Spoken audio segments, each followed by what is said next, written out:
Comment meurt un empire? Par une grande explosion?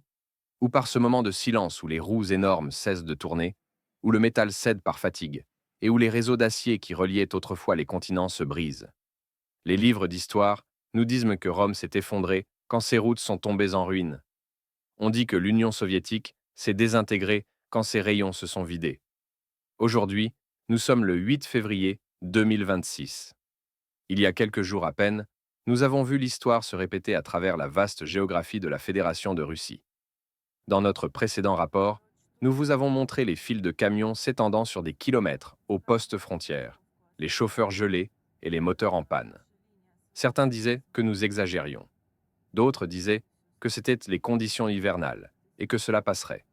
Mais aujourd'hui, nous avons des images indéniables prouvant la raison de ces fils, pourquoi ces moteurs se sont tus et comment l'aide de la Russie a été coupée de l'Ouest.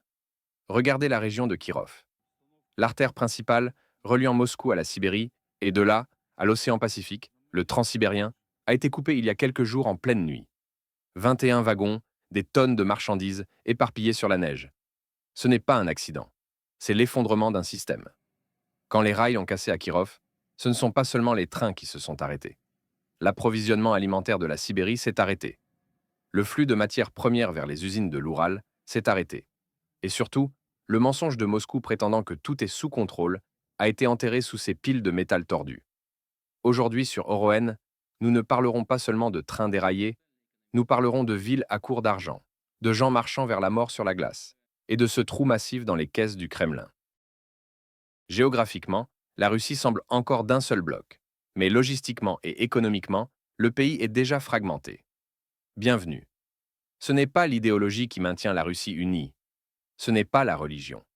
Ce n'est même pas Poutine. La seule chose qui maintient la Russie unie, ce sont les chemins de fer. Dans cette géographie immense, ces rails d'acier qui s'étirent de Vladivostok à Moscou sont la colonne vertébrale du pays. Si la colonne se brise, le corps devient paralysé. C'est exactement ce qui s'est passé dans la région de Kirov. Sur des images apparues sur les réseaux sociaux et vérifiées par des sources indépendantes, nous voyons 21 wagons de fret déraillés. Déclaration officielle? Aucune. Sabotage? Fatigue du métal? Ou peut-être des traverses pourrissant par négligence? Quelle qu'en soit la cause, le résultat reste le même. La ligne est coupée. Que transportaient ces wagons? De la nourriture allant de l'ouest vers l'est? Ou des munitions allant de l'est vers l'ouest, vers le front? Une chose est sûre, les chemins de fer russes, RZD, ne sont plus sûrs. Des années de sanctions, d'embargo technologiques et le manque de personnel qualifié ont transformé le plus long réseau ferroviaire du monde en un piège mortel. Il n'y a plus de pièces de rechange. Les roulements sont remplacés par des copies chinoises de basse qualité. L'entretien des voies est impossible à cause du volume élevé de trains envoyés vers les lignes de front. Et à un moment donné, le métal dit « assez ». L'impact logistique de cet accident à Kirov est comparable à celui d'une bombe atomique. En attendant que la ligne rouvre, les wagons de farine, de sucre et de médicaments destinés à la Sibérie attendront. Les usines fermeront, et les espaces vides sur les rayons des supermarchés s'agrandiront encore un peu. Ouvrons une parenthèse ici et regardons les roues sous ces wagons renversés à Kirov. Les spectateurs de Orohen s'en souviendront, nous avons parlé de la crise des roulements le mois dernier. Les chemins de fer russes utilisaient des roulements à haute résistance fabriqués en Suède et aux États-Unis dans leurs wagons. Quand la guerre a commencé, ces entreprises se sont retirées. Qu'a fait la Russie? Elle s'est tournée vers la Chine. Selon des rapports de renseignement, les roulements à cassettes de fabrication chinoise, actuellement utilisés dans les wagons russes, ne supportent pas les conditions hivernales rudes de la Sibérie et les surcharges excessives. L'acier devient fragile avec le froid. S'il est de mauvaise qualité, il vole en éclats comme du verre. Le naufrage à Kirov n'est pas un simple accident. C'est le résultat de la sinisation et de la détérioration de l'infrastructure industrielle de la Russie.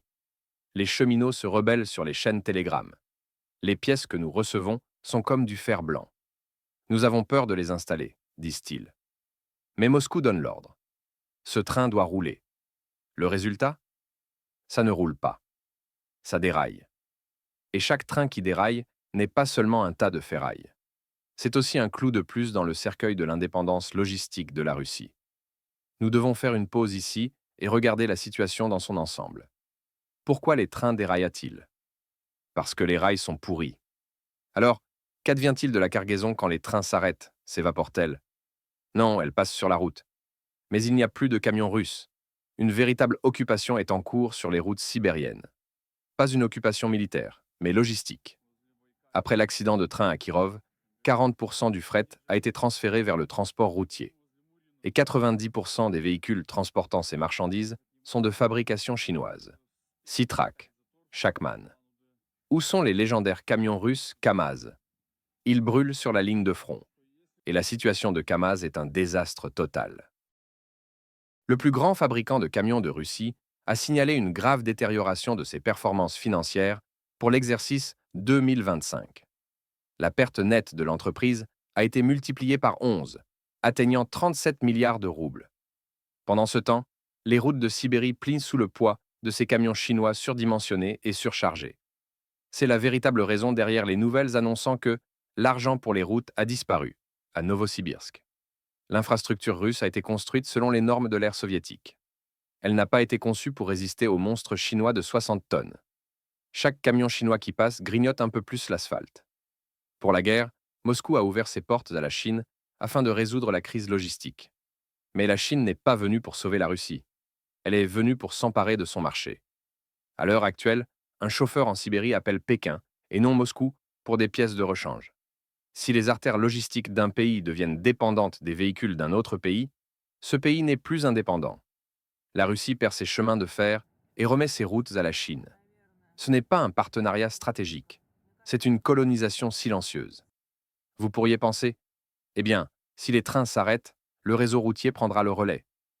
Vous avez tort, car le réseau routier est également en faillite. Allons à Novosibirsk, la capitale de la Sibérie et la troisième plus grande ville de Russie.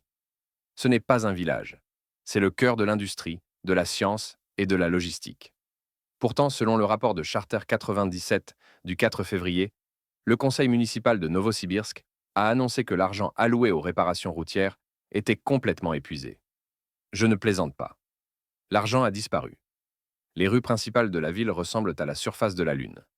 Les camions tombent dans les nids de poules et brisent leurs essieux. Les responsables municipaux sont impuissants. Pas de budget, pas de réparation. Alors, où est passé l'argent de la troisième plus grande ville de Russie, l'un des géants énergétiques mondiaux? Nous connaissons tous la réponse. L'argent de l'asphalte a été dépensé dans des chars brûlant dans les steppes ukrainiennes et des missiles explosant en plein ciel. Au lieu de construire des routes pour les habitants de Novosibirsk, ils ont choisi de creuser des tranchées à Donetsk. Le résultat? Les entreprises de logistique sont en révolte. Les chauffeurs ne veulent plus emprunter ces routes. Ceux qui le font attendent des pièces dans les garages. La chaîne logistique se brise, non pas seulement à cause de la neige et de la glace, mais à cause de la faillite de l'État. Si un État en arrive au point où il ne peut même plus réparer ses routes principales, alors la carte de cet État n'existe plus que sur le papier. Tomber dans un nid de poule à Novosibirsk endommagera votre voiture. Mais en Yakoutie, la situation est bien plus terrible. Là-bas, l'abandon vous tue. La République de Sakha, ou Yakoutie, le centre des mines de diamants et d'or. Le trésor de la Russie. Mais alors que le Kremlin exploite ce trésor, il refuse aux habitants ne serait-ce qu'un pont. Regardez ce titre glaçant du Moscow Times du 2 février. La glace craque sous mes pieds. Poutine promet depuis des années qu'un pont sera construit sur la rivière Lena. Nous sommes en 2026. Il n'y a pas de pont. Les gens doivent traverser la rivière gelée à pied pour aller à l'hôpital, pour se nourrir, pour survivre. À chaque pas, ils dansent avec la mort. La glace s'amincit. Des camions raclent le fond de la rivière. Des gens disparaissent dans les eaux glaciales. C'est là que la Russie se déconnecte de la civilisation. Tandis que Moscou empile les systèmes de défense aérienne pour protéger le pont de Crimée, elle condamne ses propres citoyens de Yakoutie à marcher sur la glace. Ce n'est pas une crise logistique. C'est une trahison. Le centre a abandonné la périphérie. Donnez-nous votre or, puis noyez-vous dans la rivière, semble-t-il dire. Le craquement de cette glace en Yakoutie est en réalité le craquement de la Fédération de Russie. Et la réaction en chaîne continue. Un train déraille. Une route disparaît. Un pont n'existe plus. Et ensuite, plus de chauffage, plus d'eau. Les dernières nouvelles de la région d'Irkoutsk. L'état d'urgence a été déclaré en raison de la pénurie d'eau et de chaleur. Au cœur de la Sibérie, Par moins 30 degrés, des centaines de milliers de personnes n'ont plus de radiateurs qui fonctionnent, ni d'eau au robinet. Pourquoi? Parce que les chaufferies sont en panne et qu'il n'y a pas de pièces pour les réparer. Parce que les tuyaux éclatent et qu'il n'y a pas de budget pour les remplacer. Parce que les trains transportant du charbon n'arrivent plus. C'est la situation dans laquelle se trouve une superpuissance énergétique. Ils disaient que l'Europe gèlerait, mais ce sont eux qui gèlent. L'état d'urgence déclaré à Irkoutsk est en réalité le nom officiel de la situation dans toute la Russie. L'État a perdu sa fonction la plus élémentaire, garder ses citoyens au chaud. Pour un retraité qui meurt de froid dans son appartement, qu'importe le village capturé en Ukraine. Que se passe-t-il quand la logistique s'arrête? Est-ce que seules les usines s'arrêtent? Non. Les cuisines s'arrêtent. À cause de ces trains renversés à Kirov et de ces camions coincés à Novosibirsk, un incendie silencieux a démarré dans les rayons des magasins russes. Le rapport du Moscow Times du 5 février nomme cet incendie. Alors que les prix quotidiens grimpent, les Russes ressentent la douleur. Le poulet. À mesure que les coûts logistiques augmentent, ils se répercutent sur l'étiquette. En Sibérie, une boîte d'œufs est désormais un objet de luxe. La viande de poulet vaut son pesant d'or. Pourquoi? Parce que les camions frigorifiques ne trouvent plus de carburant, plus de pièces de rechange, ou sont bloqués sur des rivières gelées. Il reste peut-être des produits sur les marchés de Moscou, mais à l'est de l'Oural, la sécurité alimentaire sonne l'alarme. Selon le rapport, les gens sont désormais forcés d'acheter des produits de moindre poids et de moindre qualité au double du prix. Ils appellent cela la réduflation. Mais le peuple russe appelle cela le goût de la guerre. Quand les salaires stagnent et que le prix du fromage change chaque semaine, la stabilité du pays est terminée. Poutine peut dire à la télévision que l'économie croît, mais à la caisse d'un supermarché en Sibérie, la réalité gifle la propagande. Derrière tout ce désastre logistique et humanitaire se cache une vérité simple. L'argent est épuisé. Pendant des années, le Kremlin a raconté que les sanctions nous rendaient plus forts. Mais les chiffres ne mentent pas. Selon un rapport du 6 février du Moscow Times, le déficit budgétaire de la Russie a atteint près de 2000 milliards de roubles en un seul mois. C'est un chiffre terrifiant.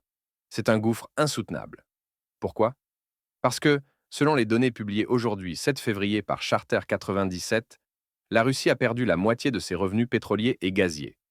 Les revenus ont diminué de moitié, tandis que les coûts de la guerre ont triplé.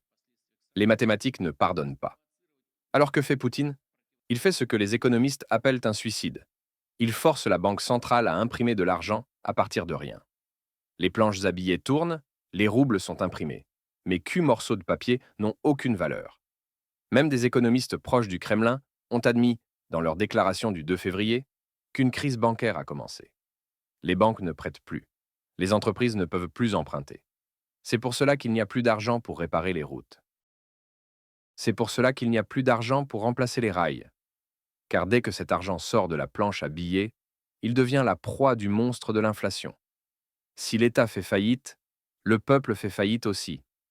Les nouvelles de Sibérie confirment que les salaires du secteur public sont en retard. Enseignants, médecins, employés municipaux, ils consultent leurs comptes le jour de la paie et voient un zéro. Les faillites personnelles atteignent des niveaux records. Les gens ne peuvent plus rembourser leurs dettes de carte de crédit. Le coût de la vie grimpe chaque jour. Et la partie la plus douloureuse de cette histoire, c'est que la faillite de l'État entraîne la faillite de l'individu. Les données de Charter 97 du 31 janvier prouvent comment la société russe a sombré dans une spirale de surendettement. Les chiffres sont terrifiants. Des centaines de milliers de citoyens russes s'adressent aux tribunaux en disant « Je ne peux pas payer, je suis en faillite ». Pourquoi? Parce que les salaires ne sont pas versés. En Sibérie, des fonctionnaires n'ont pas été payés depuis des mois. Mais les banques ne s'arrêtent pas. Les intérêts des cartes de crédit continuent de s'accumuler. Que font les gens? Ils se tournent vers l'usure et les microcrédits. Un peuple qui hypothèque son avenir juste pour acheter du pain et payer ses factures. C'est le scénario que le Kremlin redoutait. Comme le dit Charter 97, ce que le Kremlin craignait est arrivé. Le contrat social a été déchiré. L'État dit à ses citoyens « Donnez vos impôts et je vous donnerai des routes, de l'eau, de l'électricité. » En Russie, l'État dit « Donnez-moi votre fils pour qu'il meure au front, donnez-moi vos impôts pour protéger mon palais. » En retour, vous n'avez ni route, ni eau, ni salaire. Cette équation est intenable. Les faillites personnelles sont le fusible de l'explosion sociale. Des millions de personnes sans argent en poche, sans chauffage à la maison, et face à des rayons vides au marché. C'est une force plus dangereuse que les missiles nucléaires de Poutine. L'analyse de Bloomberg résume la situation très clairement. La fenêtre d'opportunité de Poutine se réduit. Selon l'analyse de Charter 97, 2026 sera le point d'instabilité pour la Russie. En d'autres termes, il n'y a pas de retour en arrière possible. Tandis que le peuple est bercé par des rêves de grande Russie, il se réveille face à un réfrigérateur vide. Et la faim est plus puissante que la propagande. La plus grande peur du Kremlin est devenue réalité. La guerre n'est plus un spectacle à la télévision. C'est un incendie dans la cuisine. Quand on regarde la Russie de loin, on voit encore une puissance colossale. Mais quand on s'approche, on voit ces trains qui déraillent à Kirov. On voit ces camions qui tombent dans des fosses à Novosibirsk. On voit ces gens qui grelottent sur la glace en Yakoutie. Et on voit ces maisons qui gèlent à Irkoutsk. Ce n'est pas l'image d'un empire, mais celle d'une épave. La logistique est à l'arrêt, l'argent est épuisé, et la Sibérie se détache silencieusement de Moscou. Ces files de camions sous la neige ne sont pas seulement des véhicules transportant des marchandises, c'est le cortège funèbre de l'économie russe. Et ce cortège n'ira plus nulle part. Coupez le moteur. Nous sommes arrivés au bout de la route. Combien de temps encore pensez-vous que le peuple russe pourra endurer ce froid et cette faim? Retrouvons-nous dans les commentaires. Restez avec la vérité, au-delà de la censure. Abonnez-vous à Oroen. Je suis Charlie. Bonne chance. Car vous en aurez besoin.